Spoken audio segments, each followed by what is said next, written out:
items appearing on today's agenda are heard before we get to those action items. Public comments of general nature are heard near the end of the meeting. Anyone attending today's meeting in person and who wishes to make a public comment is asked to complete a speaker's card. Those are available at the reception desk and on the table near the door.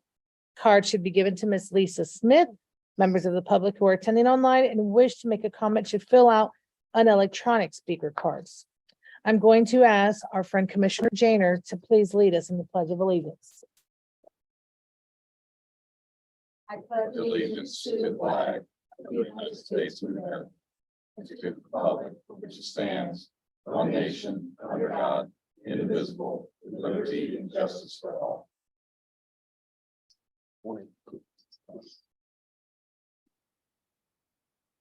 We want to start today's meeting with a report on our TDLCB, the Transportation Disadvantaged Local Coordinating Board, met on March 11th. Commissioner Castano chairs that board and has a report for us this morning. Commissioner Castano, you are recognized. Good morning, everyone. So we received report from Mrs. Kayla Berry, chairperson for the Quality Assurance Task Force.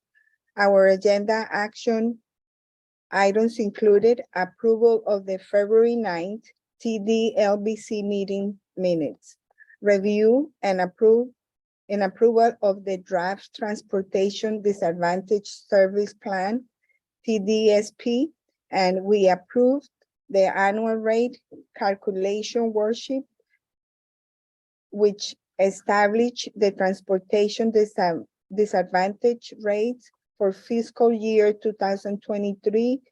2023-2024.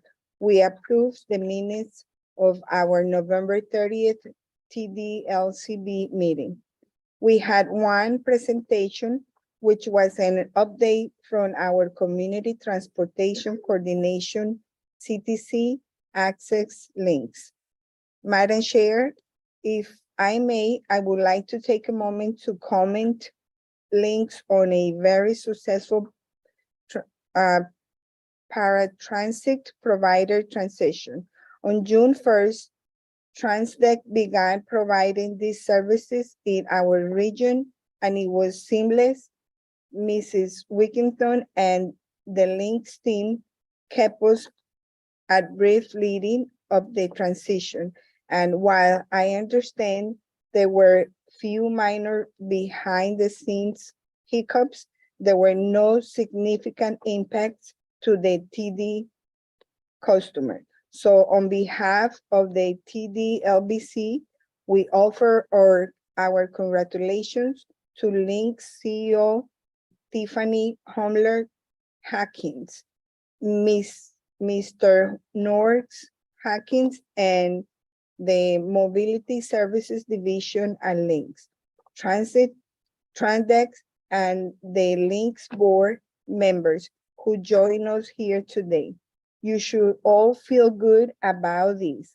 Great job, and we look forward to continued success. This concludes my report. Thank you. Do we have any questions or comments for Commissioner Castano?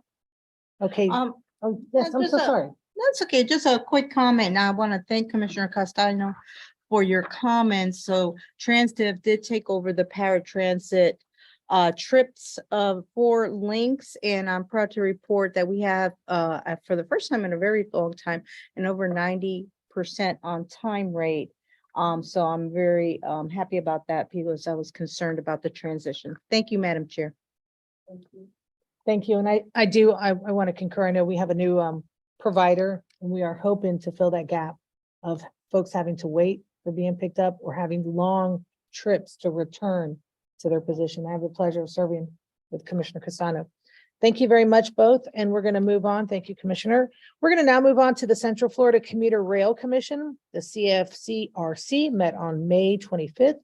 Commissioner Janer chairs that committee and has a report for us this morning. Commissioner Janer, you're recognized. Thank you, Madam Chair. The CFCRC met on May 25th, 2023 at Links Central Station. The commission received reports from the Customer Advisory Commission, the Technical Advisory Commission, the FDOT, Links, and Votran. The FDOT reported on the following. The groundbreaking for Phase 2 North, yay, was held on May 12th. Participants took the train to the land station where the ceremony was held. FDOT also indicated that group ridership sales are up this year and ridership is still in an upward trend. The system averaged over 4,500 trips a day in March and April, which is a marked increase over last year. Safety videos were also shown to the commission. These safety videos have over 5 million impressions. That's a good thing. The new mobile ticketing application is expected to be operational late this summer, early fall. An update was given for the transition.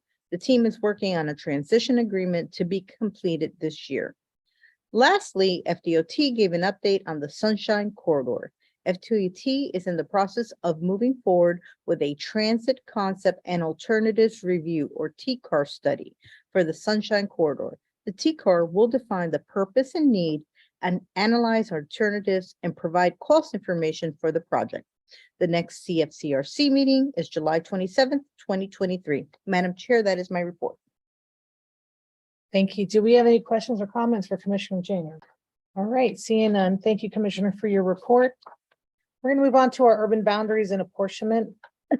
At our last board meeting, we heard a presentation on the urban boundaries and board apportionment that must take place this year.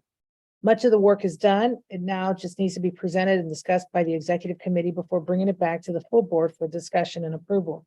We will try again to find a date in July that will work for our executive commissioner members, and looking for that in your, and please, members, look for that in your email. MetroPlan Orlando Safety Moment. This is something we started last month, and if you recall, generated a good amount of healthy discussion from the board. Safety should be a concern to all of us. This is especially important as we begin work on the safety action plans for the entire region. Mike Wilson, will you please come to the podium to introduce this month's message? Good morning, Mr. Wilson. Thank you. Thank you, Madam Chairman. Good morning, everyone. This month's focus is on teen driving. June is National Safe Teen Driving Awareness Month, and so we're focusing on this safer piece. A little bit of data from our Signal 4 system, crash database system, and we want to compare the years 2018 and 19 to 2021 and 22 to sort of see what's happened pre and post COVID. And for crashes overall, all crash levels and all ages were actually down about 18%. Fatalities, however, have been up 5%, and unfortunately, teen fatal crashes that are driving that even higher. Drilled down into distracted driving, and again, crashes are down. Even for injury crashes for teens, they are down, but a smaller proportion of those teen distracted driving crashes are, or I should say an increasing proportion of those teen distracted driving crashes are becoming fatal. So higher consequences for that distraction. I guess are just a little more prone to being distracted. One of the key things that's been found from the Florida Safe Teen Driving Coalition is that teens are 2.5 times more likely to engage in risky behavior if they have passengers in the car, and especially if there's 3 or more. So that kind of leads us to our takeaway that what are we going to do to minimize this? So, if you are a teen or if you have a teen, let's talk about minimizing the number of passengers. Maybe we split up into 2 cars if need be. And just generally talking about the consequences, of course, of distracted driving. Another key thing that we found looking in the teen data is that they are much more likely to be involved in nighttime fatal crashes. So limiting those nighttime driving opportunities. That concludes my safety moment for this month, and I'd be happy to take any questions.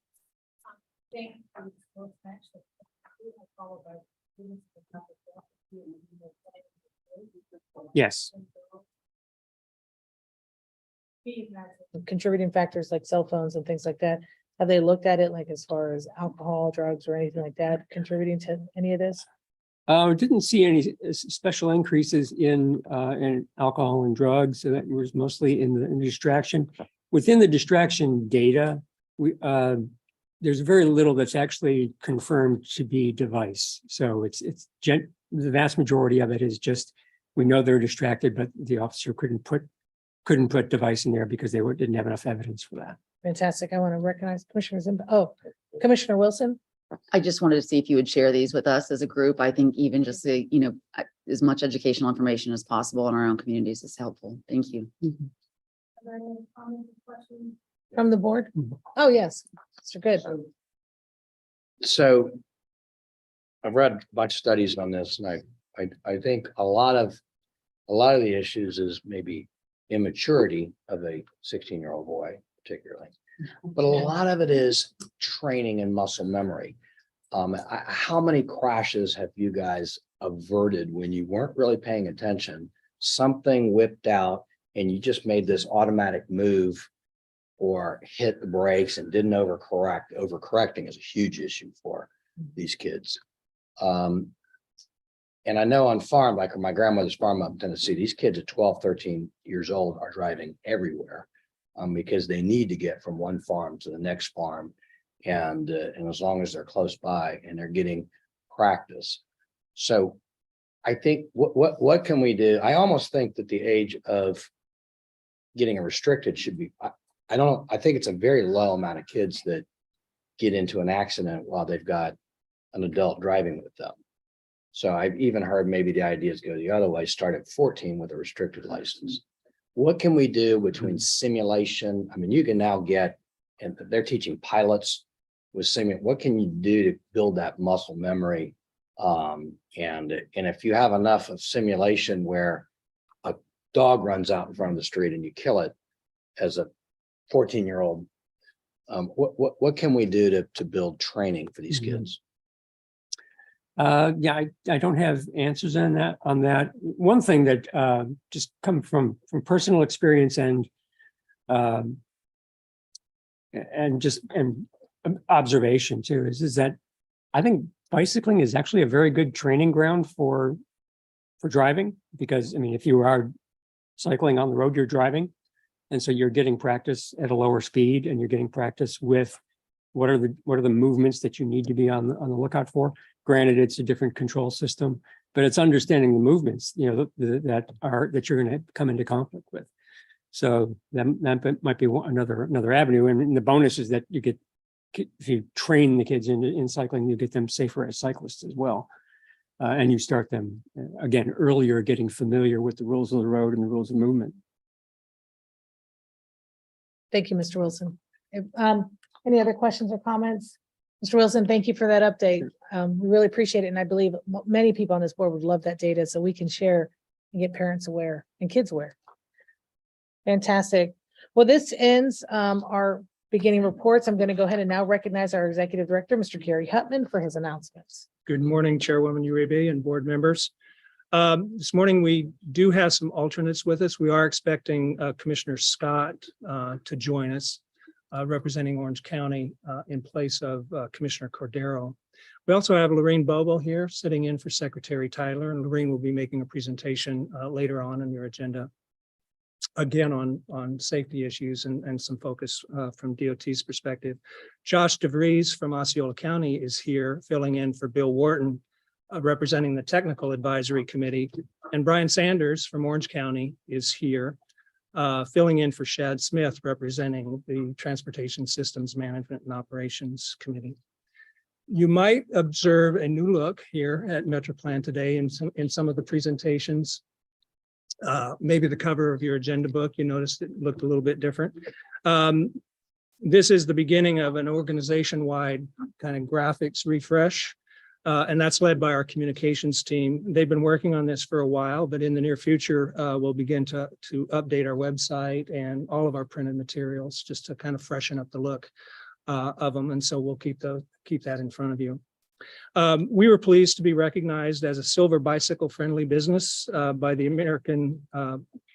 League of American Bicyclists. That was presented to us on May 18th by Tanya Wilder and Kate Broad from the city of Orlando. So that's included in tab 3, or a copy of that recognition is included in tab 3 of your agendas this morning. I attended the annual meeting of the National Association of Regional Councils last week. That was held in Detroit. It was a great event held in downtown and highlighted some of the good work that's going on there and the refurbishing of the downtown area at least. The annual meeting of the American Association of Metropolitan Planning Associations will be held later this year, September 26th and 29th. We've been selected for 2 presentations at that national event. They will include the strategic health plan that you heard a lot about throughout last year and has received a lot of recognition, as well as our efforts at the regional TISMO program throughout the I-4 corridor. I want to introduce our newest staff member. I announced last month that Kathy Goldfarb had retired. Well, we wasted no time in replacing her, and we hired Rachel Frederick. Rachel, give us a wave. She's sitting behind the screen, but you can see her on the monitors. Rachel will be handling the Technical Advisory Committee meetings, the TISMO committee meetings, the Community Advisory Committee meetings, and the Transportation Disadvantaged Local Coordinating Board. So we're wasting no time in getting her to work. And I just want to thank Lisa Smith for stepping up and kind of double duty in handling all of those committees for a period of time. So this will lighten her load a bit, but we really appreciate her efforts. And then I want to again remind the board members that our July meeting is very important, July 12th. It's may be considered the most important meeting of the year because of documents that need to be approved and sent off to the Department of Transportation and Federal Highway Administration. But that meeting, we have agreed to start it an hour earlier. So it starts at 8 o'clock. And as I mentioned last month, I imagine it's on your calendars and reflects that earlier time, but I just wanted to remind you again so that you can make an effort to be here.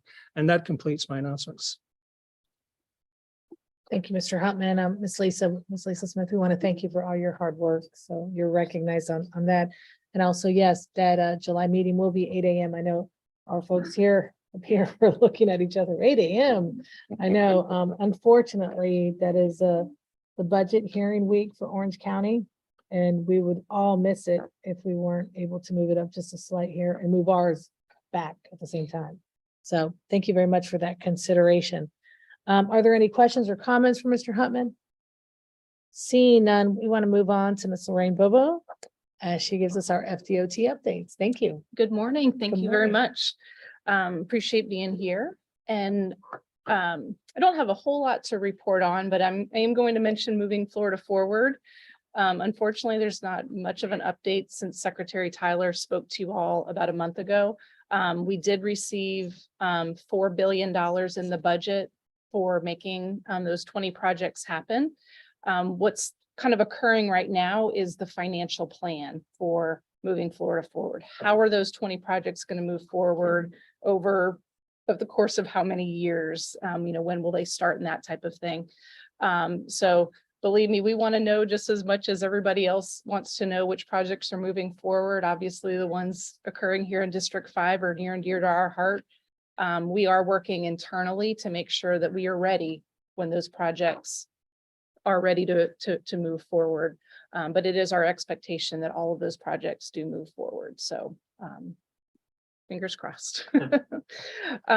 If I can, I'd like to address the question about teenage drivers and some, like, extra things that you can do to kind of get them prepared.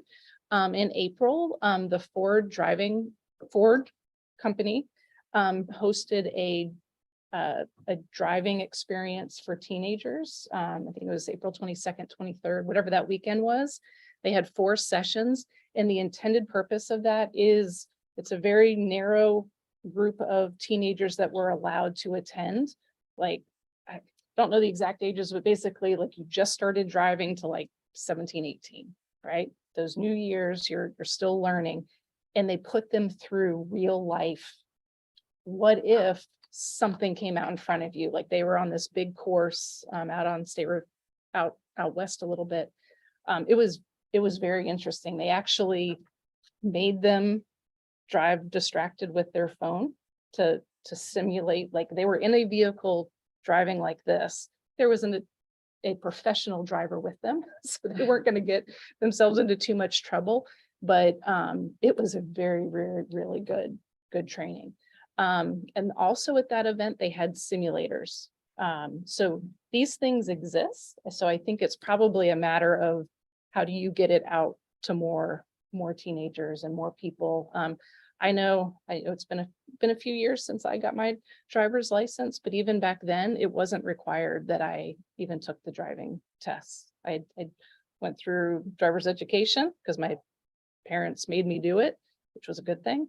But then like every 30th person or something got picked for the tests, so I think there's a lot of things that can, be done to improve things. So anyways, we do have groups like the coalition that help bring those things to light and keep those things talking about. So anyways, thank you for letting me address that. And I did want to add a safety second because it takes just a second to be safe. Secretary Tyler has talked about seatbelt use and how we've been reading all these, we read every fatality report that occurs in District 5. And, we had this feeling like, man, it just seems like so many people are not wearing their seatbelts. So we decided to look at the numbers to, are we feeling that or whatever? So and this number is pretty consistent statewide, district-wide, and in MetroPlan. Out of our fatalities that are not pedestrians and motorcyclists, so people that were in a vehicle, 40% that died did not have a seatbelt on. In my life, we all wear a seatbelt. We don't move the car until we wear a seatbelt. So it's very mind-boggling to me. And studies show that if you are wearing a seatbelt, your chances of survival go up 90%.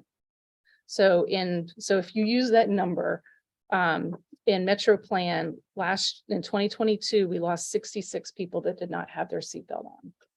So 90% of those people had a potential chance of surviving those crashes, right? So it does help. It is real. So I guess my safety second from here is please wear your seatbelt. Encourage your friends and your neighbors and your kids and everybody to wear theirs. So thank you. I appreciate the time. Thank you. And I know there's a couple comments. Wanted to say, I just drove by an accident 2 weeks ago and you could tell they didn't have a seatbelt. They were thrown out of the car. Exactly. Facing face down. And I would be remiss to not recognize Mayor Demings because County Sheriff's Office, both in Osceola and Orange, have an incredible program where you get to learn on the same track where the police officers train. Oh, that's cool. And I had my daughter do both because I didn't think one was enough. So I had to do Yeah. Osceola and Orange counties. But it gave her a different perspective on if you're sliding through mud, if you're this and that, and how to pull over and change your tire too. So that was impressive. So I know there's a lot of things, but I'm with Mr. Good. It's just so sad. I want to recognize Commissioner Wilson. I apologize. I was going to say the same thing. My son did the sheriff's, and I'm sure that jurisdictionally that there's equivalents, and it was very illustrative. And a year and a half later, he's still telling stories about that day. So I think it was, it's a shame that there isn't somehow, a little bit more of that baked into the process because it was voluntary, and we did learn about that because we have the privilege of hearing from the sheriff's department. But the other part I was going to say is it's interesting when we look at the updates in technology in our cars. I can't almost drive without a seatbelt on because my car is screaming at me. And you would hope that as the older cars are phased out and new cars replace them, that it becomes more and more part of just the automatic pieces of the car. But I guess that's not the case. Well, so I have two things to that. One is people will plug it in and they'll put it behind them and they'll kind of sit on it. So now the beeping's gone away.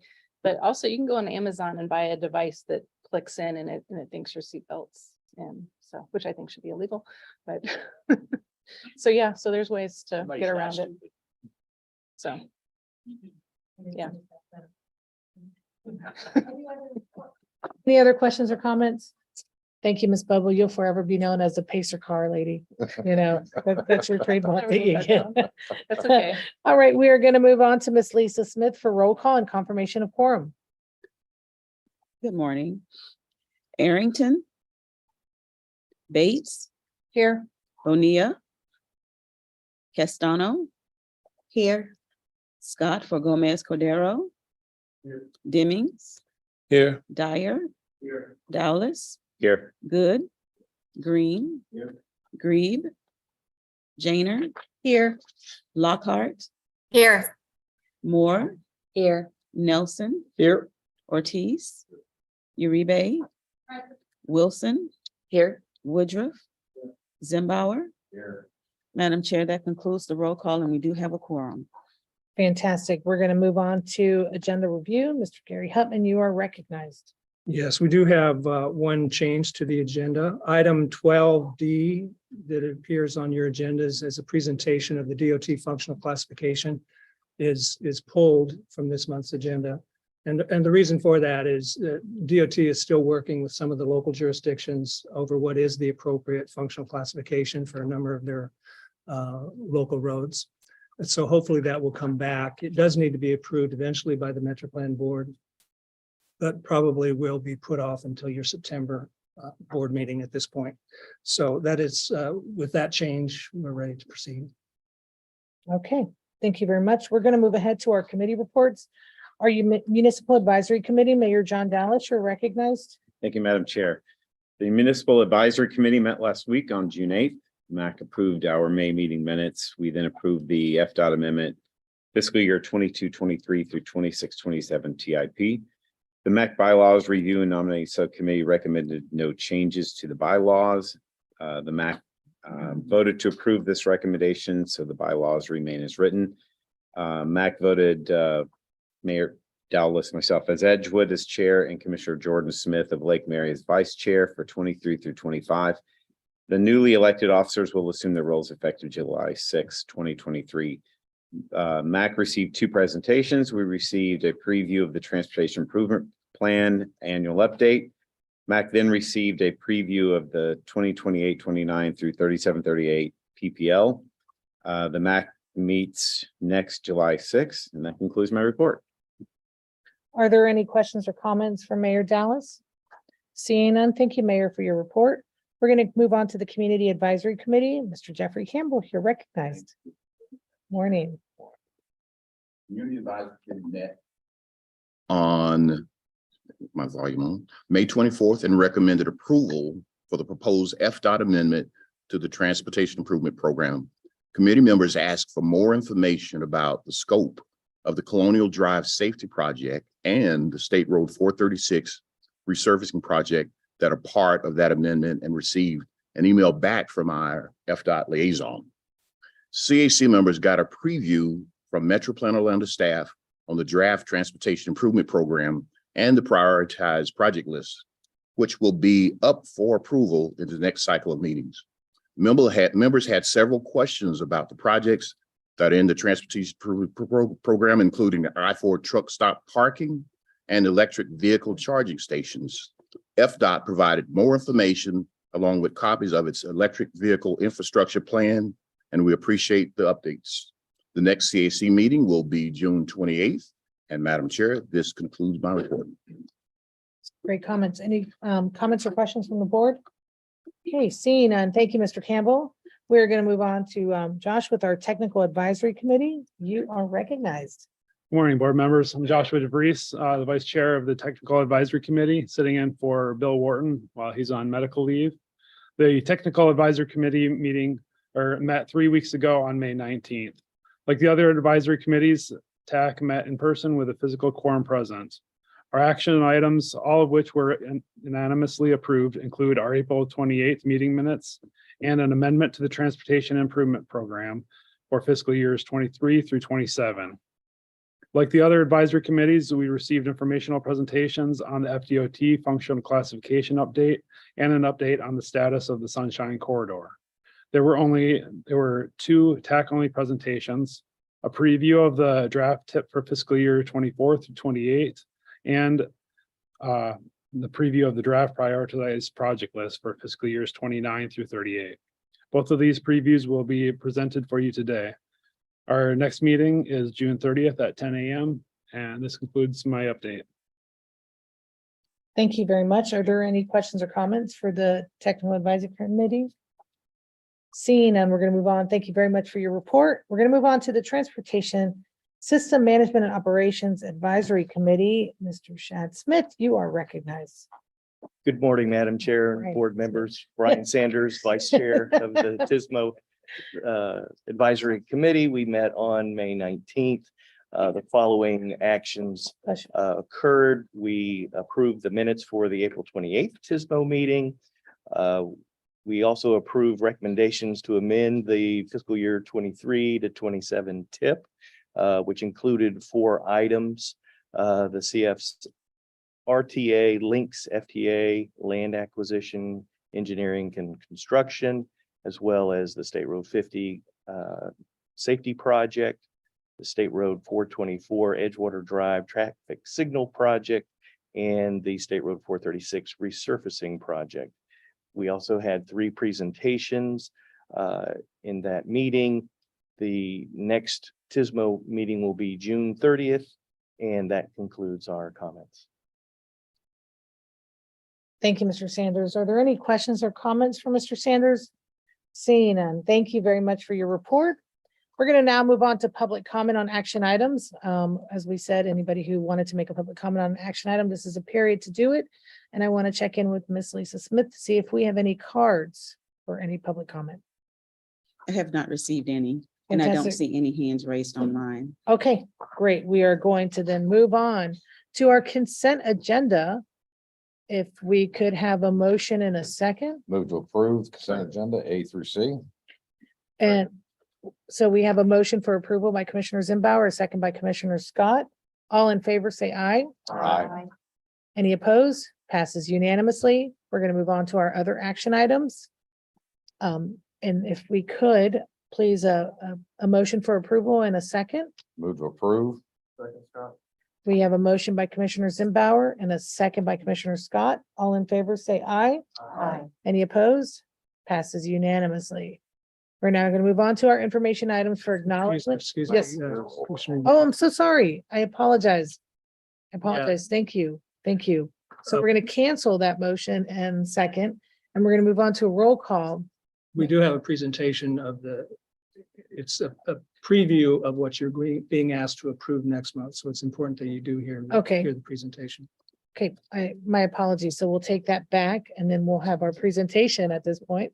Approval of the FDOT amendment to the FY 22, 23, 26, 27 TIP. Mr. Jason Sartori, you are recognized, and I apologize for just trying to get us moving. Thank you, Madam Chair and members of the board. This presentation is an amendment to the current tip. Later on in the meeting, I'll be presenting on the draft of the upcoming tip. This morning, I have a total of 4 tip amendments for you. Additional information regarding these amendments is located in tab 2 of your agendas. The first of these amendments is to add funds to the transit project within the section 5307 grant program. Second of these projects is due to it's a FDOT project, and it's an increase to construction cost estimates for a safety project on West Colonial Drive, Martin Luther King Boulevard, from Pine Hills Road to Tampa Avenue in Orange County. Finally, we have 2 new FDOT projects. The first of these projects is a traffic signals project on State Road 424, Edgewater Drive, from south of Saddle Drive to north of Aloha Street. The second of these amendments is a resurfacing project on State Road 436 from Lake Howell Road to Orange County line. As I mentioned earlier, you have some additional information regarding these amendments located in tab 2 of your agenda packets. With that being said, unless there are any questions, we're asking for your motion of approval of the amendments. Thank you very much, Mr. Sartori. At this time, I'd like to ask the board if there's any questions or comments on the amendments that he has just presented to us. Madam Chair. Yes, sir. Yes, Mayor, you're I recognized. believe now that we've had the presentation, it's in order, move approval. Second. So we have a motion by Mayor Demmings, a second by Commissioners Zimbauer. If we could, we're now going to have a roll call by Miss Lisa Smith. Thank you, Mr. Sartori. Bates, Yes. Castano, Yes. Scott, Yes. Demmings, Yes. Dyer, Yes. Dallas, Yes. Good, Here, yes. Green, Janer, Yes. Lockhart, Yes. Moore, Yes. Nelson, Yes. Ortiz, Uribe, Yes. Wilson, Yes. Woodruff, Yes. Zimbauer, Yes. Madam Chair, the motion carried unanimously. Thank you very much, Ms. Smith. And now we are going to move on to informational items for acknowledgement. If I could have a motion in a second, please. To approve. So we have a motion by Commissioner Zimbauer, a second by Commissioner Scott. All in favor, say aye. Aye. Any opposed? The motion passes unanimously. Now we're going to move on to our other business and presentations. I don't know, do we have to have Jason back up again for this? Yes, this will be a preview of. Okay. So Mr. Jason Sartori, welcome back to the podium for a review of the FY 23-24 through 27-28 tip.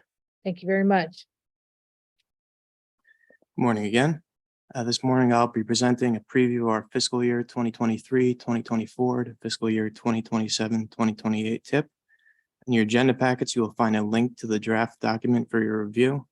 The new tip will be coming back during the June-July board and committee cycle as an action item. A little background on the tip. The tip identifies all federal and state funded transportation projects for the next 5 years. It includes locally funded projects and Central Florida Expressway projects for informational purposes. And the tip is updated on an annual basis with the 5th year of funding consistent with the adopted prioritized project list, which was adopted in July of 2022. There are 11 sections within the tip. The 11 sections are listed out on the slide. I'm not going to read through all of them, but overall we have 427 projects within these 11 sections of the tip. And over the course of the presentation, I'm going to highlight a few projects from the majority of the sections. To start off with, as you might have noticed, this year's tip document looks very different than it has in the past. We have incorporated the new MetroPlan Orlando branding into the document. In addition, we have refreshed the document to make it more visually appealing, easier to read, and user-friendly. Just for an example, the table at the bottom of the slide is an example of how funding for projects are now highlighted within the tip. We're going to start off with the National Highway System. National Highway System projects consist of projects in the Interstate Highway System, Strategic Intermodal System, and National Highway Freight Network. In our region, the National Highway System mainly consists of projects along I-4. And over the past year, we've had FDOT come numerous times and give presentations and updates on I-4. Within the tip, there are a total of 19 I-4 projects with an estimated $618 million in funding program. A few projects we would like to highlight are I-4 from east of County Road 522 to west of State Road 528. This project is right-of-way funded in fiscal year 2023-24 and fiscal year 2025-2026. In addition, we have I-4 at Darrell Carter Parkway interchange. This project has construction funded in fiscal year 2024-2025. Next, we have I-4 from State Road 434 to US 1792. This project has right-of-way funded in fiscal year 2023-2024 and fiscal year 2024-2025, and PE is funded in fiscal year 2024-2025. Finally, we have a truck parking site in Seminole County. This project has construction funded in fiscal year 2025-2026. Next, we're going to talk about the state highway system. This includes capacity improvements, complete streets, safety operations, ITS investments on the state highway system. In the tip, we have 39 projects in this section with an estimated $460 million in funding. First project we're going to highlight is State Road 50 from east of Old Cheney Highway to Chuliota Road. This project is going to add lanes and rehab the pavement, and it has construction funded in fiscal year 2026-2027. Additionally, construction for the next phase of this project from Chuliota Road to State Road 520 has construction funding program in fiscal year 2027-2028. Next, we're going to talk about US 1792 John Young Parkway to Pleasant Hills Road. This is an intersection improvement project, which has right-of-way and construction funded. Right-of-way is funded in fiscal year 2024-25 and fiscal year 2025-2026, and construction is funded in fiscal year 2026-2027. Finally, we're going to highlight State Road 436 from North Lake Boulevard to Boston Avenue. This is a pedestrian detection system project, or PedSafe project. This project has construction and operations funded in fiscal year 2023 and 2024. Next, we're going to move on to complete streets. Complete streets projects consist of roadway, bicycle, and pedestrian intersection improvements that improve safety and accessibility for all users. And then within the tip, we have 7 MetroPlan Orlando funded projects with an estimated 24 million in funding. First project we're going to highlight is Edgewater Drive from Lake Street to Park Street. This is a complete streets project, which has construction funded in fiscal year 2023-2024. Next project we're going to highlight is Buenaventura Boulevard from Simpson Road to Osceola Parkway. This has construction funded in fiscal year 2024-2025. Last project we're going to highlight is a project we recently saw a presentation on, Winter Park Drive from Redbud Lake Road to State Road 434. This has preliminary engineering funded in fiscal year 2025-2026. Next, we're going to move on to transportation systems management and operations. TSMO projects use innovative strategies or leverage existing technology deployments to improve safety and traffic time reliability. Within the tip, there are 16 MetroPlan Orlando funded projects with an estimated 24 million in funding. First project we're going to highlight is the Orange County Traffic Signal Cabinets upgrade. This project is going to add traffic control devices and systems at various locations throughout the county, and construction is funded in fiscal year 2024-2025. Next project we're going to highlight is Marigold Avenue from San Lorenzo Road to Peabody Road in Osceola County. This is a roundabout project that is going to add roundabouts on Marigold Avenue at 4 locations. Those locations are Peabody Road, Laurel Avenue, San Manuel Road, and San Lorenzo Road. And construction is programmed in fiscal year 2024-2025. In addition, we have several newly funded TSMO bundles. The first of these is Garland Avenue and Huey Avenue, and preliminary engineering is funded in fiscal year 2027-2028. Next, we have the West South Street, West Anderson Street bundle, which has preliminary engineering funded in fiscal year 2027-2028. Finally, we have the Church Street bundle, which has preliminary engineering funded in fiscal year 2025-2026.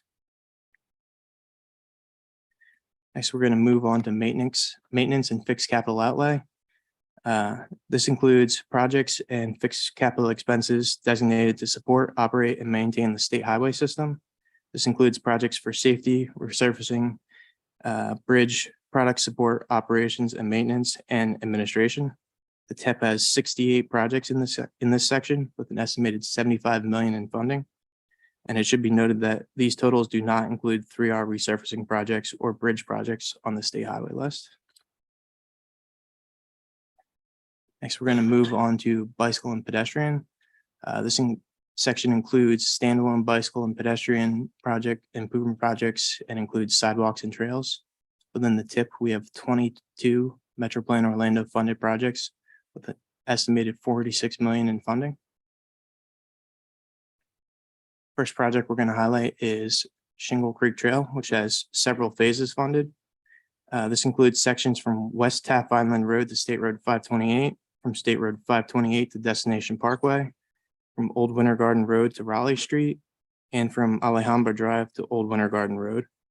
Construction is funded for 2 phases of the trail in fiscal year 2023-2024, and for 1 phase of the trail in fiscal year 2024-2025. And phase 4 of this trail has preliminary engineering funded in fiscal year 2025-26 and construction funded in fiscal year 2027-2028. Next project we're going to highlight is the St. Cloud Sidewalks project. These sidewalks improvements are to take place on Delaware Avenue, Vermont Avenue, and Columbia Avenue. Construction is funded in fiscal year 2023-2024. Last project in this section we're going to highlight is the Lake Monroe Loop Trail from Mellonville Avenue to State Road 415. This is a bike path trail which has construction funded in fiscal year 2023-2024. Next, we're going to talk about safe routes to school. This includes sidewalk projects within close proximity and along a route to school. Within the TIP, we have 4 projects with an estimated 1.2 million in funding. Next, we're going to move on to transit and commuter rail. Transit and transportation disadvantage section of the TIP includes operations and capital funding for links. The TIP includes an estimated 523 million in funding. And the commuter rail section of the TIP includes Sunrail projects. The TIP includes an estimated 119 million in funding. As you can see, we have a lot of transportation projects going on in the region over the next 5 years. Not counting the local area project section of the TIP, we have 312 projects with an estimated 4.1 billion in funding programs. And this pie chart breaks down the funding by the 11 TIP sections that I mentioned earlier. So a couple next steps. We submitted the draft TIP to FDOT and received comments back. So we are working on revising the document slightly. And we also just received the Central Florida Expressway 5-year work plan. So we're working on incorporating that into the TIP. And our last step will be to do a final internal review of the document, once everything is completed and together. In addition, we'll be hosting a virtual TIP public meeting next Wednesday, June 21st during the lunch hour. So from 11:30 a.m. to 1 p.m. The location is going to be on Zoom. And for more information, you can visit our website. With that being said, that concludes the presentation, and I'm open to taking any questions. Thank you. Thank you, Mr. Sartori. At this time, do we have any questions or comments? Yes, ma'am. Commissioner Jane, you're recognized. Can we receive a copy of the draft TIP? I know you walked through some of the items, but there are other items where it just said, we have 68 projects, we have 22 projects. I would like to see that detail. Sure. Thank The TIP is on the website, but we can also send it out to the If you could afterwards. send it out to the members of the board, I would appreciate that. Thank you. Fantastic. Any other questions or comments? Oh, yes, you're recognized.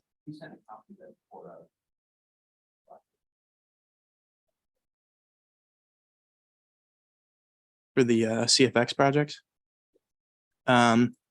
Yes, it'll be probably a couple days until I get it incorporated into the TIP, but when that comes around, we could send out the full document. Yes. Yep. Thank you. Any other questions or comments? Thank you very much, Mr. Sartori, for your presentation. Thank you. We are now going to move on to our preview of the FY 2028-29, 37-38 prioritize. Mr. Slade Downs, you are recognized. Good morning. Hi, good morning. Thank you, Madam Chair, and good morning, members of the board. For the record, Slade Downs, Transportation Planner here at MetroPlan Orlando, here to tell you a bit about our draft PPL, Prioritized Project List. Just to start off, talk a little bit about the core products here at MetroPlan Orlando. Our Metropolitan Transportation Plan is our 25-year plan, updated every 5 years. Our Transportation Improvement Program, you all just got a full rundown on that, so I won't cover that ground again. But I bring up both of these plans because the prioritized project list serves as a bridge between the MTP and the TIP, where the TIP is the committed budget program for the next 5 years. The PPL addresses the following 10 years by pulling projects from the MTP to create a projected cost and phasing list. The PPL is updated annually, and you're all going to get a preview of what that update looks like. So you'll have a chance to comment and provide feedback on projects identified for federal funding. So to tell you a bit about our approach, the end goal of the PPL is to advance high quality improvement projects around the region. In the MTP, we've already established need, cost feasibility, and cost forecasts for these projects. So the PPL stays consistent with that plan, but the PPL ultimately follows board direction and policy, and the performance-based process and prioritization is well documented in the PPL itself. You can go to supplement B if you'd like to see all the formulas and see how the sausage is made in the PPL. Some considerations to keep in mind: certain funding sources have strings attached, whereas some projects may be eligible for certain sources, whereas not for others. We've already made sure that these projects are cost feasible in the MTP, but the availability of funds and local agency readiness of each project are where we really get into the action of the PPL. So this table here, this chart, is pulled directly from the MTP. Each of these funding programs and priority lists has a one-sheet summary in the PPL. Looks just like this one. And I'll be taking you through each of those funding programs in just a second. A few of them are asterisks, you may notice. And that just means that the priority list is still under development. For example, the area-wide ITS improvements and the ACES demonstrations, those two in the bottom right. The recommendations for those lists will come out of the TSMO master plan, which is currently underway. We're anticipating that to wrap up around November later this year. So with that, I'll kick off our project funding categories. First up, we have the Interstate Highway and Strategic Intermodal System. These are cost feasible projects identified by the board and coordinated with FDOT. You'll notice you have these truck parking sites along I-4 as top priorities, as well as further build out of the I-4 Ultimate and Beyond the Ultimate projects. You can find the one pager for this category on page 12 of the draft PPL, as well as the detailed project tables on page 25. Next up, we have the state roads and state highway system. These are key priorities for our state roads, in addition to phases that are already programmed into the TIP. So you may notice some of the projects on the screen right now are projects that Jason just touched on in his TIP presentation. These are just future phases of those same projects where he may have been discussing design. These are construction and further phases. You can find the one sheet for this on page 13 and the list table on page 27. Next up is the Off-System Construction Assistance Program and TRIP. These are projects of regional significance that are not part of the state highway system. These are listed in the PPL, but not ranked, because one of the key caveats of this funding program is local agency readiness. Local agencies are required to have 50% of construction costs committed to qualify, and they also need to have preliminary project phases completed in accordance with federal processes and protocols. You can find the one sheet for this on page 14 and the detailed list table on page 33. Next up, we have complete streets and context-sensitive improvements. This and the next few lists that I'll be walking you through are funded with urban area funds, meaning they are at the direct discretion of the MetroPlan Orlando Board's policies. These lists are where we really get to direct FDOT on which projects and project phases to move those funds onto. You can find the one sheet for this program on page 15 and the long list table on page 34. Next up, we have TSMO, corridors and intersections. Some of these projects are organized into bundles and phases, which may include preliminary engineering and design, construction, other phases. Again, another example of kind of the coordination between the TIP and the PPL. You may recognize some of them that Jason just mentioned. You can find the one sheet for this category on page 17 and the detailed table on page 36. Next up, we have pedestrian bicycle infrastructure projects. These are regional multimodal projects broken out by priority phase. We have a few projects along the West Orange Trail, as well as a couple of design phases along the Shingle Creek Trail and Kirkman Trail. You can find the one sheet for this program on page 20 and the detailed tables on page 39. Next up is Safe Routes to School. Safe Routes to School is an FDOT program, but we include this in order to stay coordinated and consistent with FDOT on those priorities. You can find the one sheet for this program on page 21 and the detailed table on page 41. Next, we've got the critical sidewalk gap bundles. This is a new process and that is was developed collaboratively by the Vulnerable Users Working Group, which is the only new project list in the PPL this year.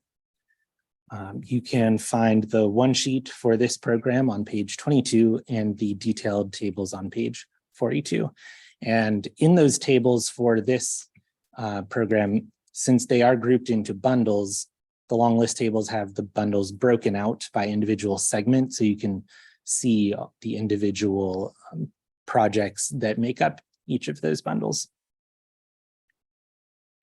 And last but certainly not least, we have regional transit projects. Key priorities here are Sunrail Phase 3 to OIA, Link's Southern Operations and Maintenance Facility, have Link's Northern Operations Base, a couple of Sunrail Station parking lot expansions, and general expansion and enhancement of Link's bus services. You can find the one sheet for this program on page 23 and the detailed list table on page 51. So that brings us to next steps. Now that I've presented this to all of our committees and now to all of you, we've gone ahead and solicited comments from our technical partners. That would be all of your staffs. And we're working to incorporate those comments and that feedback into a final draft version of the PPL, which we'll be bringing back to you bright and early at the next board meeting, where we'll be asking for adoption. So with that, thank you all for listening. I'd be happy to take any questions. Thank you. We do have a question from Commissioner Moore. Thank you so much. I was particularly interested in some of the construction plans for the expansion of the West Orange Trail. And I know Mayor Nelson is here today and helped to lobby some money from the state. There's also another trail segment on Welch Road, which would connect the West Orange Trail over to Seminole County with potential camping and interest by our coast to coast travelers to camp at Wekiwa Springs State Park. It's not in the plan, but none of this has been signed by the governor yet. How would that be handled if there's extra money sitting out there for trail expansions? I'm going to call on Taylor to answer that one. That's right, because that was Taylor's project. Exactly. That's the perfect time for me to come up and talk about the West Orange Trail project. Taylor studied that whole area. That was awesome. So that was the complete streets and trail extension study that we completed at the end of last year. So that segment that you're talking about along Welch Road from Rock Springs Road to the Wekiwa Springs State Park entrance, that is currently not eligible for our PPL. It's not quite cost feasible as part of the Metropolitan Transportation Plan just yet. If funding does become available and allocated to that project, we'll likely see a TIP amendment and it'll start going through that process as well. So if it makes it through the budget, I guess I'll be calling you. That'll work perfectly. Thank Thank you, Commissioner.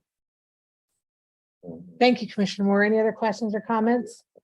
Oh, yes, Commissioner Zimbauer. Going back to the roadway projects on the one that you have on the PPL, the draft, the Highway 50 SR 408 to Chuliota Road. Sure. I want to look at that. It's already 6-lane from 408 to Avalon. So I think it's going to be from Avalon to Chuliota Road. Yeah, we'll take a look at that and we would definitely take a look and provide you an answer with that. No, and I think that's a great project that's dearly needed in Orange County, which also supports Seminole County in that corridor as as there's Orange County commissioners probably know, the Grow project is going to come out of the ground there at Chuliota Road and East Yeah. Colonial Drive.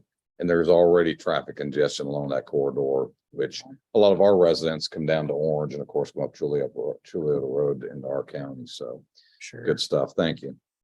Thank you. Okay, and seeing no further questions or comments, Mr. Downs, you're thanked for your presentation and the update. And we're going to move on to our FDOT focus on distracted driving. Ms. Lorraine Bobo, you are up. Here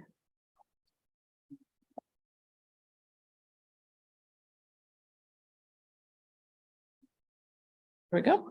Good morning again. So this is a follow-up when Secretary Tyler was here in May. His safety second was about distracted driving. There was a lot of very good discussion. And so we really appreciate being able to come back and hopefully answer some of those questions that were brought up and just bring some more light to distracted driving. So you've seen this slide before. Every day in Florida, we lose 8 people. That number is actually closer to 10 now, unfortunately. This is why we're doing everything that we're doing. And distracted driving is a pretty large portion of those fatalities. So if we can tackle that, we'll start bringing those numbers down. So while FDOT focuses on infrastructure, we also have a beyond infrastructure focus. In most crashes, a contributing factor is behavior. Being distracted while driving is one of those behaviors. So just a few things about distracted driving. And very simply, it's anything that is beyond driving, right? You're changing the radio, you're changing your podcasts, you're just checking to see who just texted you, talking to your kids in the back seat, they're fighting or something like that. Anything that is not driving is considered distracted driving. And the reason that texting is one of the most dangerous is that it is using the same abilities you need to drive. Manual, visual, and cognitive. You're paying attention to that. You're looking at that. It's completely taking your mind off of the roadway. I don't have it in my slides, so I'll mention it now. If you take a moment and just look down at your phone like a text message, that 2 to 3 seconds, if you're going at 55 miles per hour, your vehicle just traveled the length of a football field.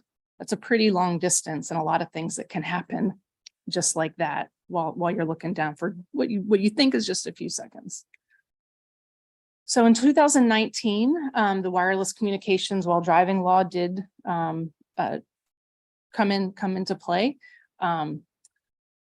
Enforcement is key on this, right? I know I drive I-4 every morning for about 30 minutes, and every day I see somebody that's on their phone. Maybe they're not texting, but they are surely distracted. So I try to stay away from those folks. And one day I'm going to figure out a way to talk to them, like, hey, get off your phone. So these are some stats from FHP. So in 2022, drivers under 30 made up 40% of our distracted driving related crashes. Drivers under 40, 30% of those crashes. Close to 54,000 crashes occurred in Florida last year due to distracted drivers, resulting in 268 fatalities across the state. So if you take that number down per week, that's over 1,000 distracted driving crashes per week. That boggles my mind. From 2014 to 2022, our distracted driving crashes have increased by almost 30%. So now just looking in 2022, in Florida last year, we lost 271 people. It's 90 people here in District 5 in our 9 counties and 50 people in MetroPlan Orlando area. So a third of our counties are making up over 50% of our distracted driving crashes, fatalities. And I will say that distracted driving goes unreported. Right? If an officer cannot confirm that there was some sort of distraction by the drivers, they don't necessarily mark it down in their report. So this number is likely even not likely, it is higher as if it was related to distracted driving. So now dialing down into 2022 in MetroPlan area, we had over 15,000 crashes, which represents nearly a quarter of all the crashes. Nearly 500 people were seriously injured, so their lives are impacted forever, and another 50 people were killed.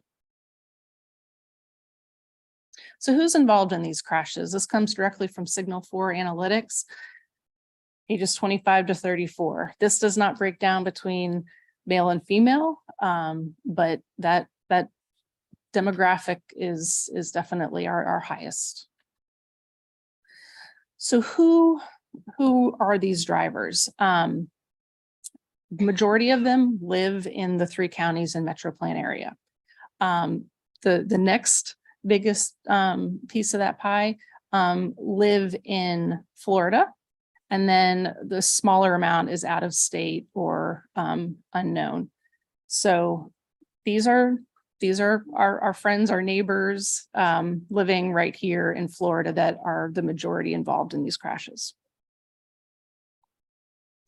So this chart, we basically looked through all of those crashes for those 50 fatalities and pulled this data directly from those crashes.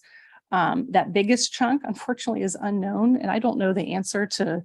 The officer must known that there was some sort of distraction, but was unable to put it into one of these categories. And I think Mike mentioned it, that texting is actually not usually one of the bigger ones, although it probably does happen, right? So somebody in the vehicle, somebody has to say, I was texting, the driver was texting, whatever, right? So that's where it's tough to really, the number's probably much higher.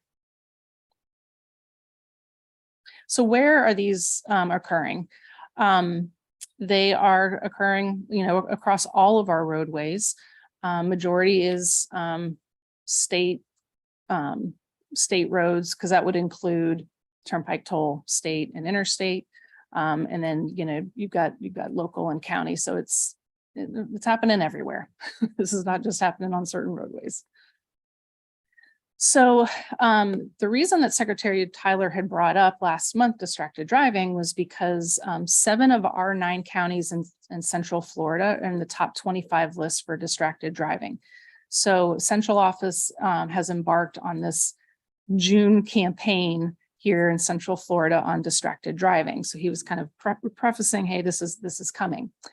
So we're now about halfway through that month. Who's seen or heard one of the ads, distracted driving ads?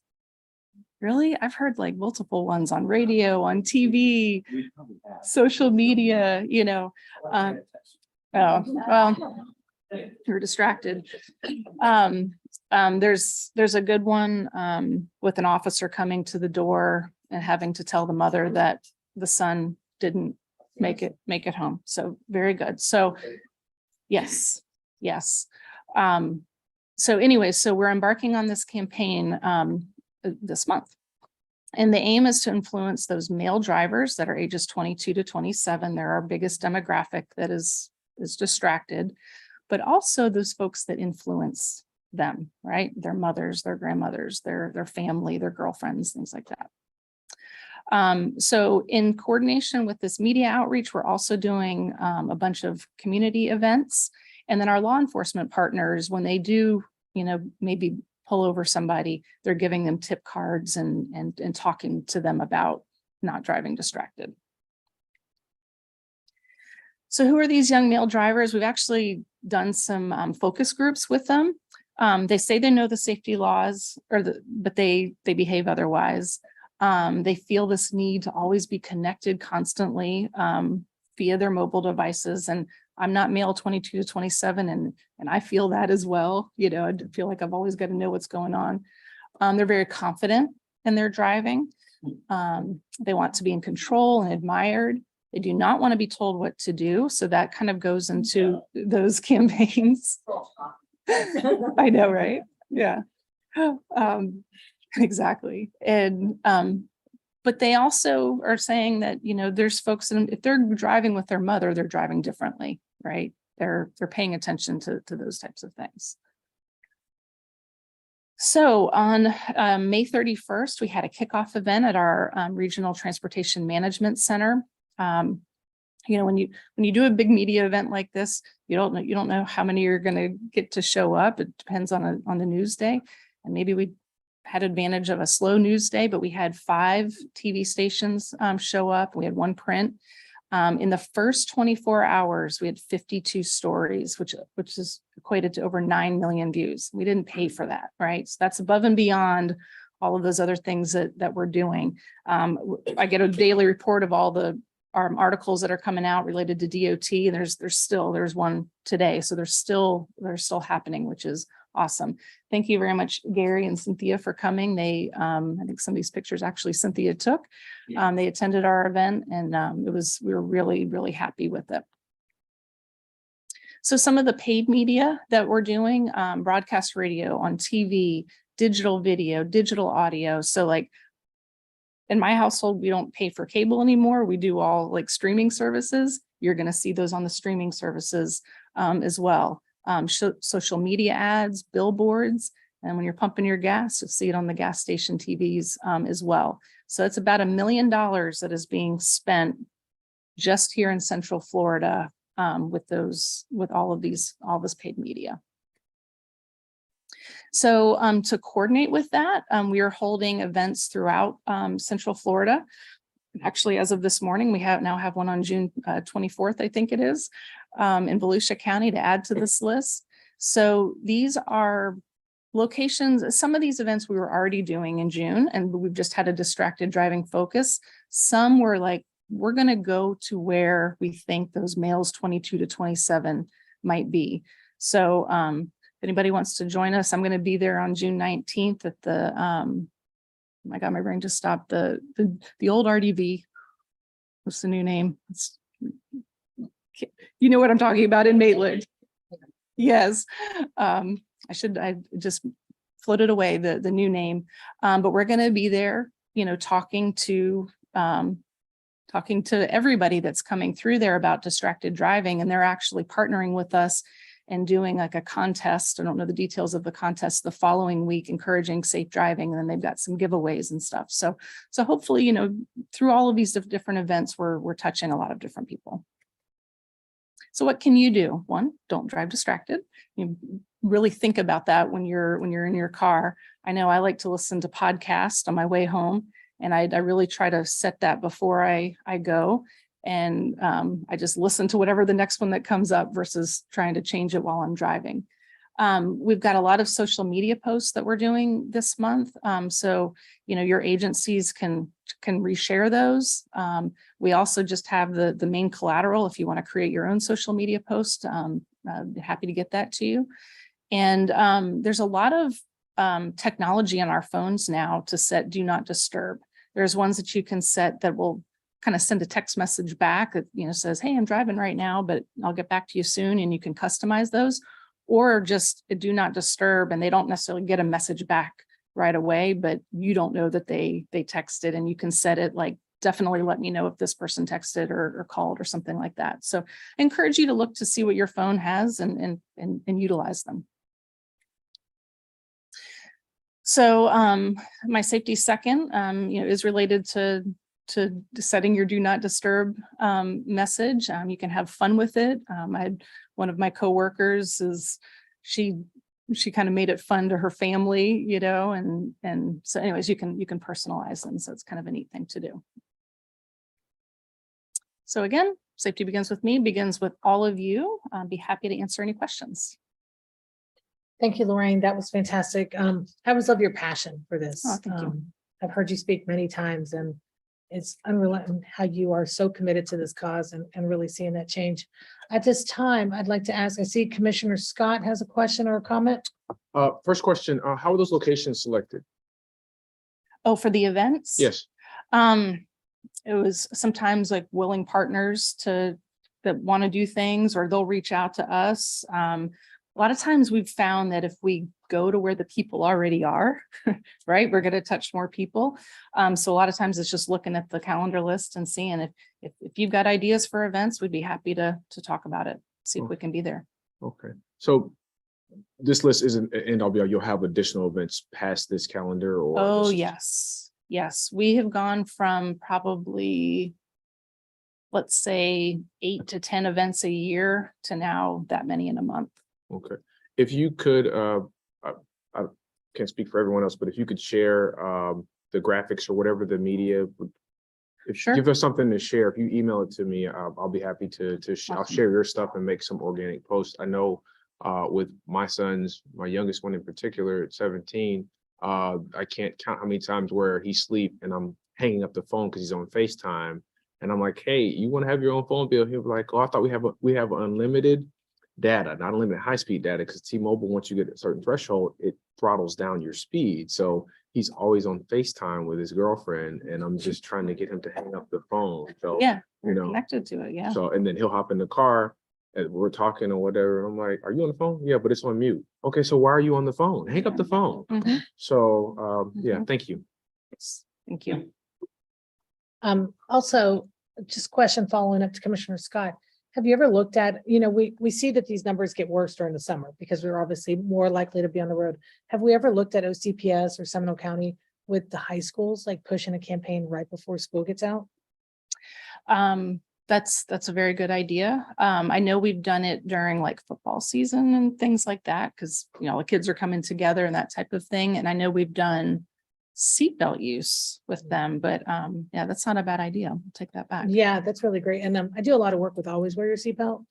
And they have some incredible events in it. And it tends to be young people because they're targeting their high school groups are in different high schools. Right. So it'd be nice to connect with them, and I'm happy to connect you with those That'd be folks awesome. too. Thank you. Any other questions or comments? Yes, Commissioner Wilson and then Commissioner Zimbauer.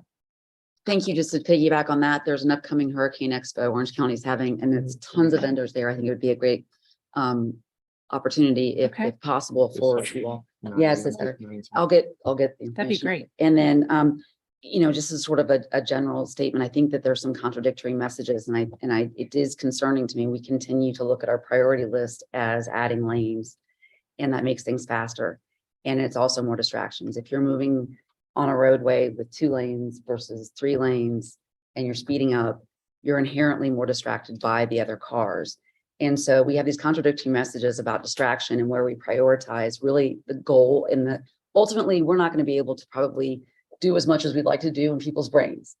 But if we look at the overall investment we're making as policymakers, it's got to be in getting people out of cars, and look, I was excited to see the roadway improvements in my district. So I understand the interest and the inconvenience, but I have young people right now in my life that are over in Europe, and they love the idea that they can just get on there with their friends, chat, phone, whatever, because they're sitting on a train and they're not in charge of driving. And they all have to do is figure out the plot to get from point A to point B. We have young people that have no choice but to try to figure out a car, get a car, maybe drive, share a car with a friend, because there's no other way for them to get to work here. And this is an urbanized area. I think we can do so much better. And we really just need to focus on those as priorities instead of lanes. Thanks. About buses. All the above. All the above. Transit period. All right, Commissioner Zimbauer. Buses. Has FDOT considered under this program, and I've done this for families, I've done it for some of the school systems. If you could reach out to some of the law enforcement agencies and get some of their archive traffic homicide pictures, redact faces and so forth, and simply show the mangled mess and destruction that occurs with some of these young people. Yeah. When you're headed to the beach and have 4 or 5 deceased, young adults, I think is very impactful. Many times when I do traffic homicide investigations, I'll actually take young people with me, and the impact is incredible. It now sets in, they see that visual impact, they can see the blood, they can see the guts, they can see the mangled plastic and metal around them. Sort of hits home. It's real. So you may be able to reach out, to some of your law enforcement partners and get archive cases, certainly nothing that's, active, and do some redactions and actually show some of that. You'll also be able to get pictures from some of their impound areas that have that evidence there of destruction. Yeah. So just a thought. Okay, thank you. Madam Chair, just one additional note. Our POPS interns in the back probably gonna hate me for this, but I know Orange County and the city of Apopka are having the summer youth program. Mayor Nelson invited me to speak to a group of kids, and I know they're going to do a lot of group activities in addition to their employment activities. And so maybe that'd be an opportunity because you have the demographic that you're looking for already compiled. You know, I'd say reach out to Career Source and see when they have their group sessions, and maybe you guys come in as a part, because I know they're always looking for speakers to come in. And so since this is your target audience, sorry guys, you got two of them in the back, they're looking at me crazy. Three of them in the back. Maybe when they have their group sessions, you can potentially do a presentation to them. No, that's a great idea. Maybe we can connect after the meeting. Thank you. Yes, and Lorraine, I do a youth mental health clinic every January, which is just high schoolers. Okay. And would love to have you be a part of our event. Last year, we had about 250 Oh, wow, that'd be teams, awesome. so it'd be great. Well, fantastic. Great idea, great conversation. Real quick, Yes, real yes, quick. Mr. Campbell. Insurance companies also great resources, Yes. great resources. But in addition to that, I was at a festival, I don't know, Vito, where they had a vehicle that was kind of on they set it up to where it could emulate or simulate rollover. Yeah, FHP has. the And rollover it showed the difference Yes. with I won't say the person inside being strapped in or versus not being strapped in, and when it came out of the car. Yes.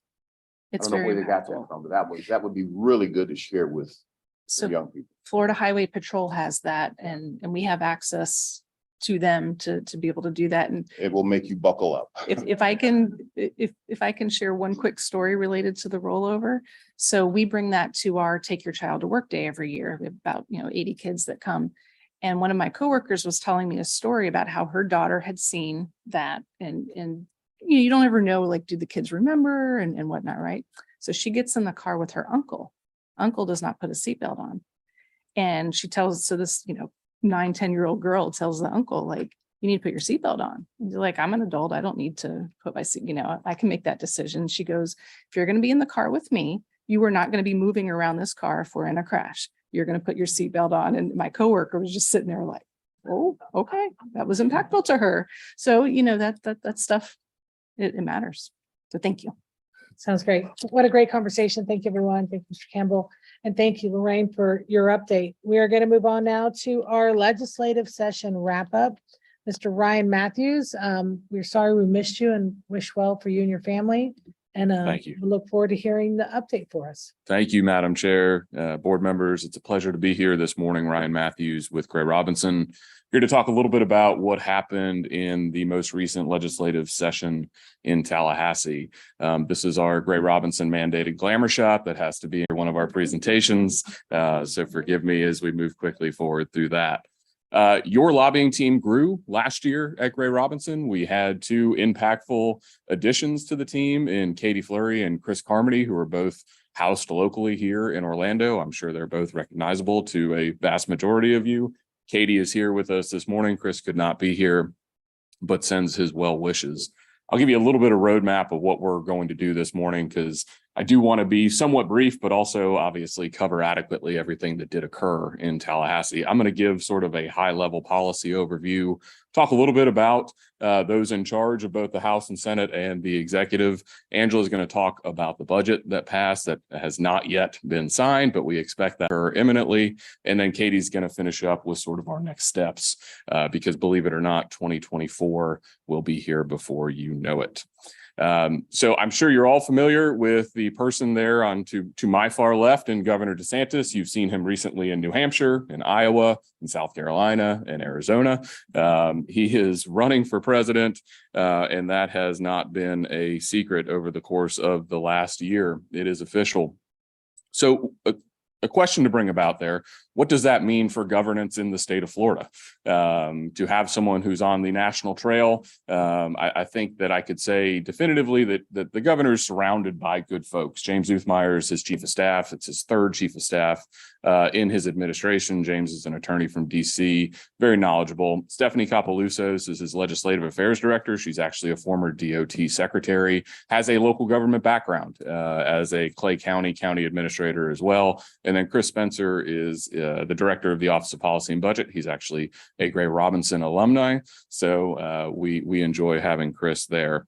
I want to talk a little bit about the governor's priorities, because separate and apart, obviously, from running a national campaign, he had a significant agenda to pass during the 2023 legislative session.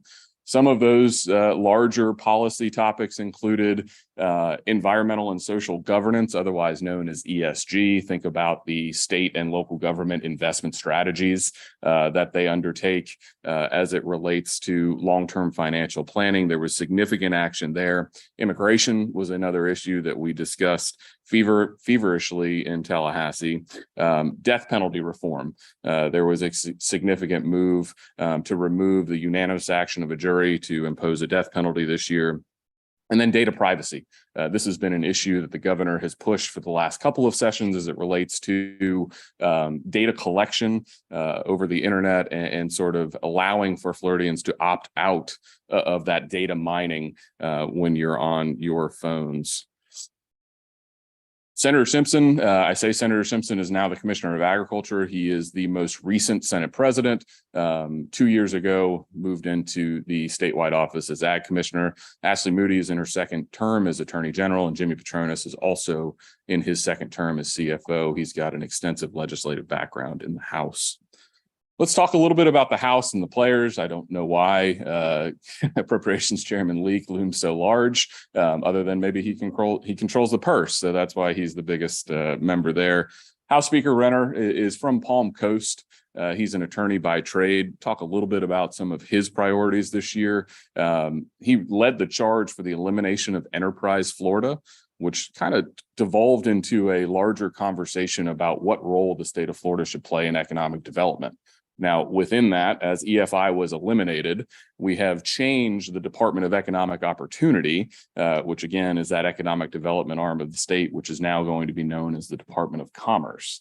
Within the EFI conversation, I think it's important to note here that Visit Florida was also brought up, and there was a move to actually effectively neuter Visit Florida and the state funding for Visit Florida. So what the proposal consisted of was effectively tourist development taxes would then go to fund Visit Florida. Now, that did not pass ultimately, but I think I only note that to say it's likely we're going to have another Visit Florida conversation in 2024. Before I go on to the Senate, excuse me, I should talk a couple other priorities the speaker had. Constitutional carry was a big conversation that ultimately passed in Tallahassee this year. There was a massive tort reform package, probably the largest in the last 20 to 30 years, that also passed. And then school choice. School choice was imposed. It's one of the nation's largest school choice expansions to the tune of about $4 billion within the budget. So it'll be interesting to see how that plays out as well. Senate President Pasadomo is from the Naples area. She is also an attorney. Her focus is land use. Her appropriations chairman is actually Doug Broxson, who is cut off in this slide here. One thing I do want to note in sort of the inner circle of leadership in both the House and Senate, unfortunately, there are no Central Florida representatives or senators in those smaller circles. So it does create a little bit of a disadvantage, if you will, when we're not only having budget conversations, but sort of the larger and more in-depth policy discussions as well. It does really help to have those Central Florida representatives within those discussions. And that's certainly not to besmirch any of the representatives we have. It's just unfortunate they're not included in those smaller leadership circles. Senate President Pasadomo had a number of priorities. Affordable housing was a large one. The state appropriated roughly $800 million in affordable housing this year, fully funding both ship and sail, expansion of a Hometown Heroes a program that would allow for some contribution for home purchasing for first responders, nurses, et cetera. There was an expansion of that program as well.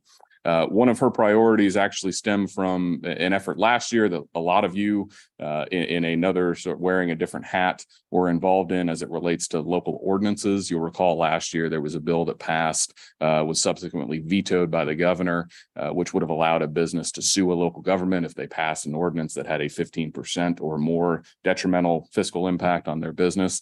There was a different tack taken in 2023.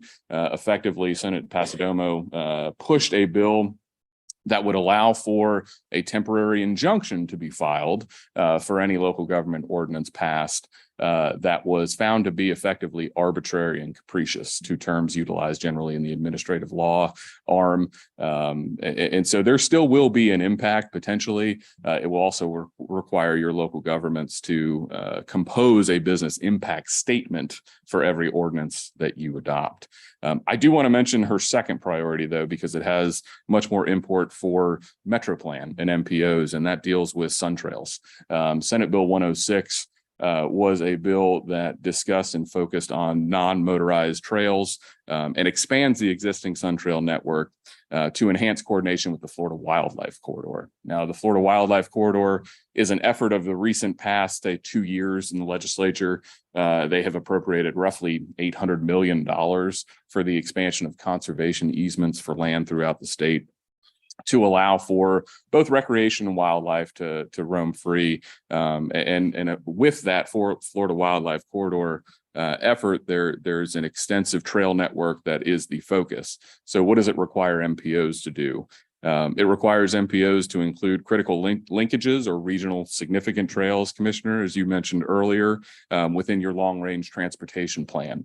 From a dollar standpoint, it also has a recurring addition for what was $25 million for SunTrail will now become $50 million for SunTrail projects on a recurring basis. And there was a one-time $200 million appropriation for the SunTrail network as well. So obviously, good news from an MPO standpoint in terms of the focus of trails, but also there are some requirements in your long-term transportation plans that you will have to include as well. We talked a little bit about some of the major issues in Florida. Just from a political standpoint, I want to say this, in November of 2022, what was anticipated to be sort of this red wave nationally ultimately did not come to fruition. In Florida, it did. We reacted much differently. So there are supermajorities of Republicans in both the House and Senate. And I know some of you are very familiar about what that does procedurally to, passing legislation and how the interaction of the majority and minority party occurs. But effectively, when you have supermajorities in both chambers, as the controlling party gets to write the rules of order and process for the legislative process, with a supermajority, there are no rules. The supermajority can just waive the rules that they have written. So it really neuters the minority party in totality when you're talking about development policy, because the majority party effectively can pass everything they want to pass. And that occurred in 2023, quite frankly.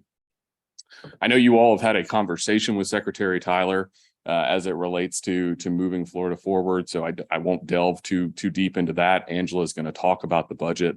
What was a proposed $7 billion ultimately became $4 billion for that moving Florida forward, program.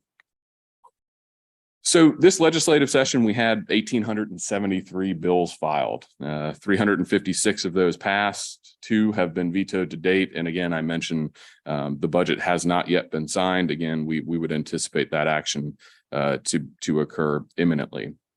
House Bill 425 was really the focus of our efforts from a policy standpoint this year. Around day 55, 54, towards the latter part of the legislative session, there was an amendment filed to HB 425 that removed the authority of MPOs to be involved in the programming of transportation facilities throughout the state of Florida. Now, much to Gary and Virginia's credit, as soon as we alerted them to this amendment, we obviously received the feedback of how harmful and how impactful this would be on MetroPlan and MPOs across the state. So that provision ultimately was removed.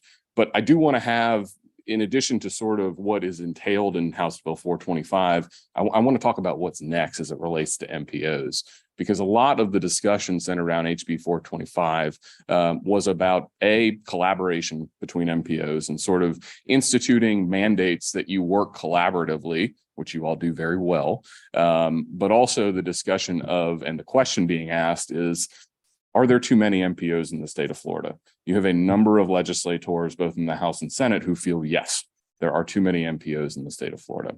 So to that end, Gary, Virginia, Angela, and I actually this Monday had a conversation with the House Transportation Chairwoman about the collaborative work that MetroPlan does. And I think that we have shown that we can sort of be the statewide example on collaboration and regionalism, because really the focus has been on Hillsborough, Pinellas County, et cetera, and then some of the smaller and more rural MPOs out there in the state. I say all this to say I would anticipate significant further action on MPOs in the 2024 legislative session. So we had a productive conversation. I expect those conversations will continue as we move closer towards 2024. House Bill 1305 dealt with the Florida DOT legislative package.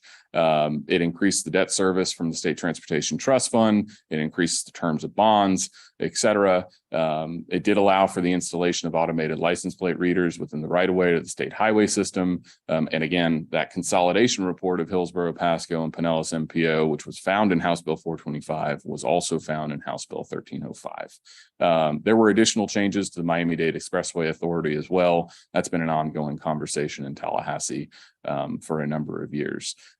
TBARTA is actually looking like it will be sunsetted. Again, when you talk about local conversations outside of the Central Florida region, that is one that has taken up a lot of the from a policy standpoint. We had bills dealing with driving in the furthermost left-hand lane of a roadway, enforcement of schools zone speed limits, license taxes, regional transportation planning, et cetera. So with that, I'm going to turn it over to Angela. She's going to talk a little bit about the budget before Katie comes up and finishes, and then we'll answer any questions. Good morning, Madam Chair, board members. Thank you for having us. The governor's proposed budget totaled $114.8 billion. And before budget negotiations, the House's proposal was $113.3 billion and the Senate's proposal was $113.7 billion. After budget negotiations as passed by the legislature, the budget grew significantly to the total of $117 billion for the 23-24 fiscal year. And as Ryan mentioned, or as it's been mentioned a few times, the budget has not been signed at this point by the governor, but we do expect any day now.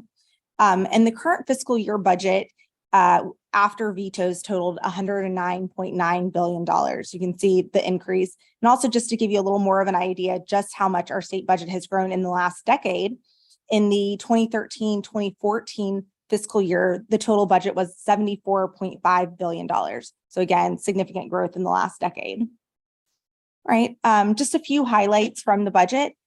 There's $10.9 billion was added in total reserves to the in the budget. There's $200 million to retire outstanding state debt.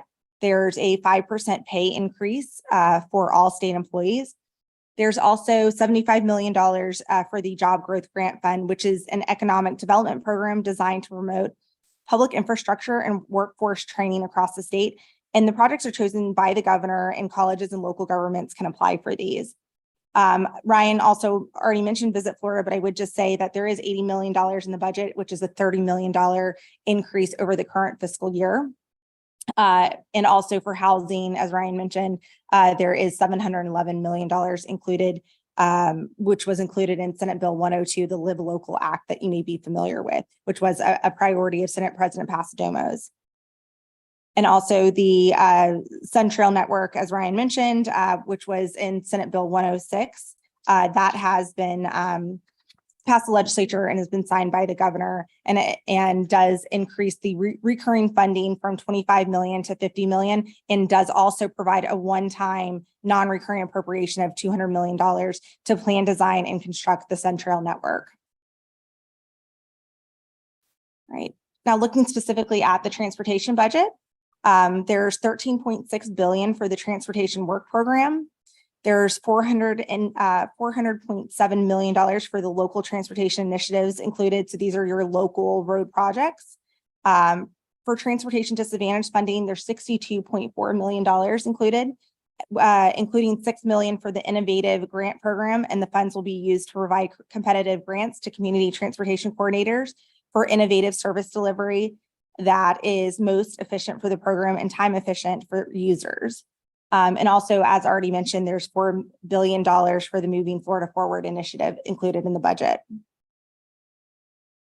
Okay, I'm going to turn it over to Katie Fleury now, and she'll talk about the legislative process and what we have to look forward to in the next couple months.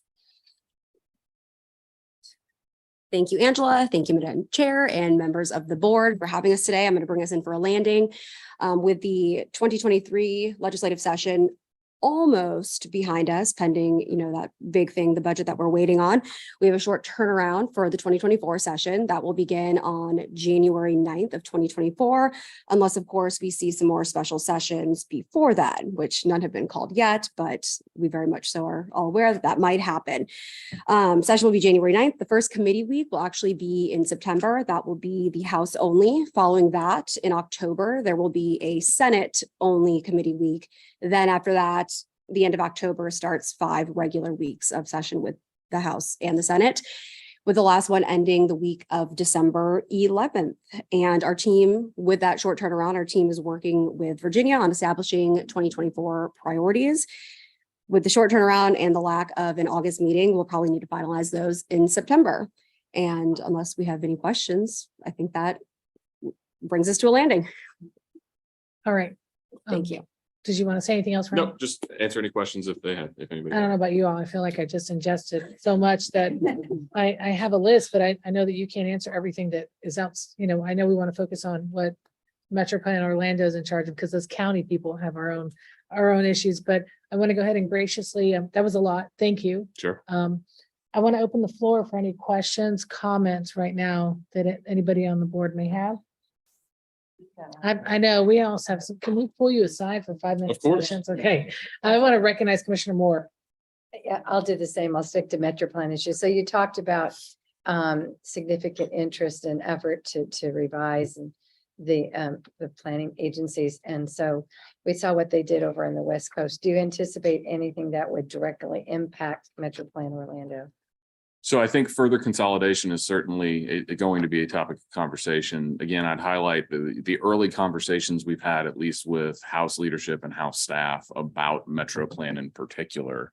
I would be hard pressed to think that changes to MetroPlan and your 3-county area would be forthcoming. But again, I think there are larger philosophical questions about what role should the planning organizations play in coordination with DOT and the MPOAC throughout the state of Florida? The Senate has been sort of less active, if you will, in that conversation. It's really been House driven. So those conversations with Senator Stewart, are important as well to continue, because, we potentially could need a champion to combat some of the proposals that are coming out of the House. Thank you. And I'd like to follow up on that. Gary and I are on MPOAC. And we see some counties that actually need that help. Yep. They're not equipped at the level that we are to really function at their capacity so that they're taking advantage of that. So it's not just a black and white. There's a lot of gray in that, in that sense. Any other conversations or questions? Mayor Demings. 2 questions. One, what's the probability that the $117 billion budget is going to pass? And 2, there were several dates that was mentioned in terms of the timeline associated with the upcoming special session. If we could get those dates again, kind of email included in the minutes, that would be. Of course, Mayor. I would say that it's a guarantee the budget as a whole will pass. The question becomes, how much will the governor veto out of that $117 billion? Last year, he vetoed around $3 billion out of what was $112 billion budget. So it just depends on the universe of vetoes within his line item veto authority. you could probably guess around $2 to $3 billion would get vetoed again. Those are generally specific member projects that are vetoed. There can be large swaths of money for, PICO for colleges and universities that are vetoed as well. But I think largely, and DOT should feel pretty confident that their budget wouldn't be touched. So I think you're in a safe place there. As it relates to moving forward, we don't know whether or not a special session will occur between now and when the committee weeks start in September. I highly doubt it, quite frankly. We've got the governor who's, on the campaign trail. I doubt the legislature really wants to come back to Tallahassee again before they have to. So that first committee week, which leads up to the 2024 session, is mid-September. But it's a House-only committee week, which is a little unusual. The Senate won't be there. They're going to do their first work in mid-October. So there is still time as we talk about legislative planning. So I just want to emphasize no special session that we're aware of, but mid-September is when we'll kind of have that Tallahassee conversation again. Thank you. I think we've got all our questions and answers. Thank you so much, Ryan, and your Absolutely. team for all the work and information. Sure. At this time, we're going to move on to any more public comment of the general nature. Miss Lisa Smith, do we have any in person or online? I have not received any, and I don't see any hands raised online. Fantastic. We are going to move on to any board member comments. I want to recognize any board members that may have a comment or question. Mayor Demings. Don't laugh. Anyway, just an observation. We don't do our roll call and establishment of a quorum until like number 5 on the agenda. And I'm just curious, why do we do it that way? Because I'm on a lot of boards, and typically, you would do that earlier, like usually right after the Pledge of Allegiance. And I'm just wondering why so far down in the agenda do we do that? Mr. Hutman. Yeah, I don't have a good answer for you, Mayor, other than it's been that way. It's been that way for years. We can look at changing that if the board would like to do that. That's usually not a good response, but but I just, because there's important stuff that we do cover before we ever do the establishment of the roll call and the quorum. So, I don't know. I think that if there's any consideration to move it up on the agenda, I think it would be appropriate. And if there's some general consensus, it's not an agenda item today for us to take action on, but what I'm seeking is perhaps some consensus from members of the board that makes some sense to move it up than to have it number 5 on the agenda. That's how we've always done it. Good enough.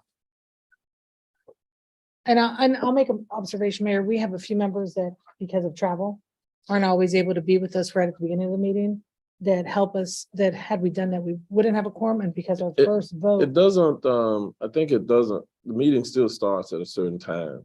And in terms of the actionable items, it still requires, it doesn't negate any of that. It still requires the requisite vote. And either they're here or they're not here. But I'm just saying on the agenda, I mean, if it's when we say we argue that we should move it down on the agenda because people may not be here, then that's almost like indicative of arguing that we should start the meeting later. And that's a conundrum that I think you can get yourself into. Anyway, just an observation. Yeah, well, thank you, Mayor. We'll have some discussion about that. I meet with the staff immediately after the board meeting. We can talk about it internally, and I'll work with Commissioner Uribe to see if it's the right thing to do.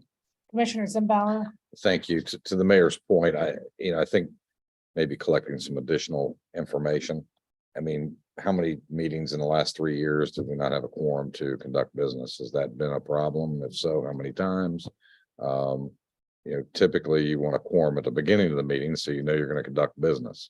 So I think that may be helpful in helping us understand how we proceed.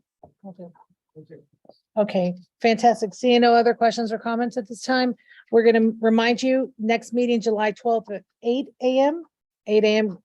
Mayor Bates keeps and it will be a short meeting. So we do want to remind you, it will not be a lengthy meeting. And at this time, seeing no other further action, we are adjourned. Who's bringing breakfast? You are.